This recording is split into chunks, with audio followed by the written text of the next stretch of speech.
This chapter is dedicated to exploring ways we can create influence within the organization's management, influence that extends beyond our direct areas of responsibility. The insights we present here have relevance beyond the management room and even outside the organization's boundaries, but we will strive to remain focused on the specific realm of organizational leadership. It's important to address the term organizational politics. Rather than providing academic definitions, we'll consider organizational politics in this context as a tool for creating influence within the organizational environment through the judicious use of power structures. The key elements of this definition are influence, creating change that the manager believes in. This change can be personal, like a promotion, professional, such as a decision on a particular action, or structural, like altering areas of responsibility. Judicious use, crafting influence by connecting interests and intentions, and understanding how the organization operates and how decisions are made. Power, recognizing that the organization has formal powers embodied mainly in its structure, which are relatively openly distributed. Equally important is the informal power that is distributed differently from the formal allocation and changes over time within the organizational space. Organizational politics bridges personal and organizational interests, emphasizing the connection and relationship between them. We will delve into three parts. 1. Our relationship with organizational politics, focusing on political. Intelligence. What it is, what it says about those who practice it, and why we find it challenging to use openly and beneficially. 2. Alternative perceptions of organizational politics, and consequently, how. Organizational politics is viewed. The goal here is to see organizational politics as an important and necessary daily tool, and perhaps even intriguing and interesting, rather than something to avoid. 3. Summarizing recommended practices for strengthening the political muscle. We've gathered. Part 1. Our relationship with organizational politics. To organize the interplay between personal and organizational interests, we'll use a simple 2x2 model spread over two axes. While we're cautious about using such models due to their potential to oversimplify complex realities, they can sometimes help us navigate complexity more effectively. Before diving into the model, we need to clarify the concept of political intelligence. Political intelligence is the ability to identify power structures and both formal and informal roles within the organization, and to use them to advance the organizational goals one believes in. It involves recognizing partners along the way, forging alliances and coalitions between people and teams, distinguishing between good working relationships and friendships, maintaining boundaries, reading the room, identifying interests, understanding nuances, and knowing when and how to compromise to achieve win-win outcomes. Returning to the model, the horizontal axis describes the level of alignment and connection to the organization's goals and interests within decision-making and daily operations, ranging from ignoring the organization's needs to focusing solely on them. The vertical axis represents the level of political intelligence. These axes allow us to characterize four types of individuals. The determined mule. Found in the lower left quadrant, the mule has low political intelligence and isn't very connected to the organization's broader interests, either because he doesn't know them or isn't interested. The mule is a passive creature, capable of bearing heavy loads over time, slow but determined. The organization can benefit from mules as long as they're placed where they can contribute without interference and without disrupting others. Their organizational impact is limited to their own work. If given suitable tasks and if they don't resist, they can contribute over time. The clever fox. Located in the upper, left quadrant, the fox possesses high political intelligence but has a low connection to the organization's needs and goals. Perceived as cunning and swift, the fox relies on wit rather than strength or size. Fox-like individuals are the politicians of the organization, able to steer things in their desired direction. They may arouse jealousy among others who don't understand how the organization complies with their demands. They tend to create camps of supporters and opponents around them. It's hard to be indifferent to them. In terms of organizational impact, the fox knows how to move things within the organization, whether for personal interest or that of the organization. If the organization isn't sensitive to the ethical costs of allowing a fox-like individual to lead, they can become a significant leading component. The innocent sheep. Found in the lower right quadrant, the sheep is connected to the organization's goals and interests but lacks high political intelligence. Seen as innocent and uncritical, sheep do what's asked, accommodating others' needs but neglecting their own. Organizational sheep sacrifice personal interest for the organizational good. They aren't necessarily weak or naive. Often, they're principled individuals deeply committed to the organization's success. However, if the organization exploits their willingness to forego what's important to them, it can lead to bitterness and frustration. Their impact is limited to their direct authority, and their political weakness hinders broader influence. The wise owl. In the upper right quadrant resides the owl, a wise creature that patiently observes its surroundings and strikes with precision. Organizational owls have high political abilities, which they use for the organization's goals. They care for their interests and those of their unit, but align them with what they perceive as the organization's needs. Owls navigate the complex system of interests, aware of both organizational and individual stakes. They find or create convergence points where different interests align, serving multiple stakeholders and the organization itself. Typically, owls reach senior positions, influencing their environment through authentic leadership and the trust they inspire. It's important to be cautious with overly simplistic models that expect us to fit neatly into one quadrant. In reality, we move between these quadrants and often operate in the gray areas between them. Rather than trying to place ourselves in one category, it's helpful to ask when, in which situations, or with whom we find ourselves acting like a mule, fox, sheep, or owl. Certain people or scenarios might prompt us to behave differently. Understanding these patterns can make our growth and change more focused and clear. To progress toward being more owl-like in various situations or with more people, we need to engage in organizational politics. However, many people hold a negative view of organizational politics. Most don't want to be seen as adept at playing politics within the organization. This aversion might stem from the negative reputation of politics and politicians at the national level, but that's only part of the story. Part 2. Alternative perceptions of organizational politics. What causes us to dislike organizational politics? Firstly, it's often seen as morally unworthy.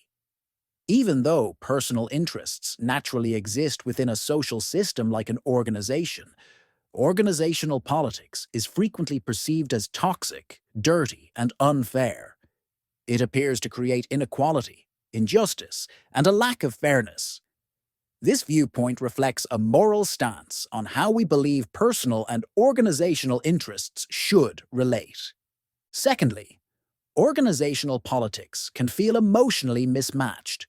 The challenge of being a political animal might relate to our internal permission, the belief that others have a good reason to listen to us, that we matter to them, and that they care about our thoughts and words. If we don't allow ourselves to believe we're significant to those around us, the very idea of engaging in organizational politics can induce anxiety, leading to aversion. This emotional difficulty might also connect to a fear of confrontations over positions of influence. It's worth asking ourselves how much we permit ourselves to expect others to listen to us, beyond our formal authority. Thirdly, organizational politics is often viewed as a secret reserved for a select few. It's not taught formally, rarely appears in job descriptions, and there's a fear that attempting to be owl-like might backfire, causing us to be seen as foxes. A significant risk. To excel in organizational politics, one must practice and learn something new. Moreover, engaging in organizational politics can consume energy and time, diverting us from work that directly advances the organization. Some view politics as a useless game, mere hot air, not real work. In a political organization filled with secrets, authenticity becomes challenging, and psychological safety is hard to establish due to constant fears about unknown factors or threats to our power. After acknowledging these challenges, we propose reframing our perception of the organization and, consequently, our approach to organizational politics. We'll use two metaphors: the organization as a machine with politics as a disturbance, and the organization as a contract with politics as bargaining. The metaphor of the organization as a harmonious machine, rooted since the Industrial Revolution, envisions a flawlessly synchronized entity without conflicts or glitches. In this fantasy, management is entirely united around clear goals, agreed-upon processes, and a uniform culture. However, this ideal doesn't reflect reality. The more we cling to this metaphor, the harder it becomes to accept politics within the organization, viewing it as a disruptive force. In contrast, we suggest viewing the organization as a system that includes chaos and disorder. Recognizing that politics can be a necessary disturbance allows us to break from the status quo and step out of our comfort zones. If we let go of the fantasy of a perfectly harmonious organization and see value in the disturbances political phenomena create, we can enrich both ourselves and the organization. The egos, forces, and interests of each organizational member are, to some extent, the fuel that drives the organization. Valuing and engaging with them is a significant tool with great potential for advancement. Alternatively, viewing the organization as a contract being written frames politics as a bargaining process. Organizational contracts, written or unwritten, formal or informal, serve to regulate power relations, considering three aspects. 1. Asymmetric resource allocation. Organizations have both tangible resources like employees, budgets and plans, and softer resources like influence and the CEO's attention. Distribution of these resources is uneven and not solely based on formal roles. The allocation often depends on the political abilities of management team members. 2. Conflict as a constant state. Unequal resource distribution leads to perpetual discomfort among management, sparking tension, jealousy, and competition. These hidden feelings often surface as overt conflicts. Managing these conflicts is a core purpose of organizational politics. 3. Organizational change equals political change. Organizational changes typically involve reallocating resources and reorganizing power centers, leading to struggles over hegemony and increased political activity. Understanding the organization as a collection of evolving agreements highlights that coordination and collaboration are results of bargaining over responsibilities, power, control, and resources. This isn't inherently negative. Responsibility and power often drive the system. Effective negotiations is critical for management success. Moreover, the notion of a purely rational decision-making process is an illusion. Political struggles often underpin managerial discussions, with participants considering the implications of decisions beyond mere data and facts. Managers with high political intelligence recognize and accommodate the political stances and interests of others, understanding it's part of the organizational game. Accepting that organizational politics is part of the job is essential. Denying its existence doesn't help. Managers must train their political muscles and use them wisely, just as they would any other skill. What does beneficial organizational politics look like? It involves influence stemming from authenticity and is based on transparency. When considerations and interests are openly discussed, there's less resistance and emotional difficulty. People feel like partners in the process rather than pawns, allowing politics to develop healthily through authentic and empathetic listening. Such politics is connected to shared values and conducted with respect and fairness. It balances compromise with the courage to voice important truths, even at personal costs. The focus is on the organization's development, not just individual advancement, though personal growth still has its place. Beneficial politics seeks win-win situations, broad common ground, and strives for agreements without fear of appearing weak or of wielding strength when necessary. Maintaining respectful discourse is crucial.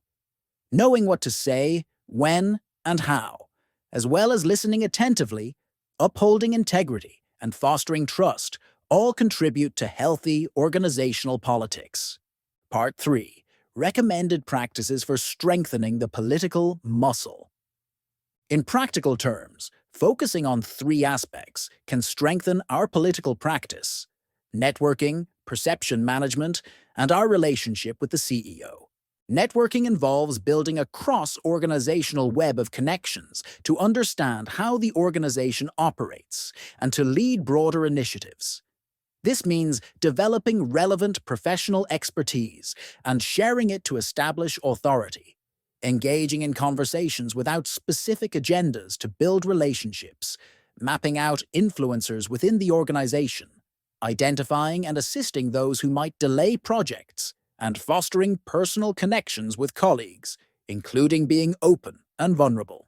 Perception management is about recognizing and shaping how we and our units are viewed within the organization.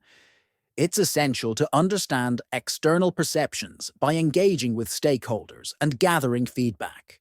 Managing our image involves setting plans and goals, sharing both successes and challenges openly, and encouraging our teams to engage in cross-functional activities and external representations of the company.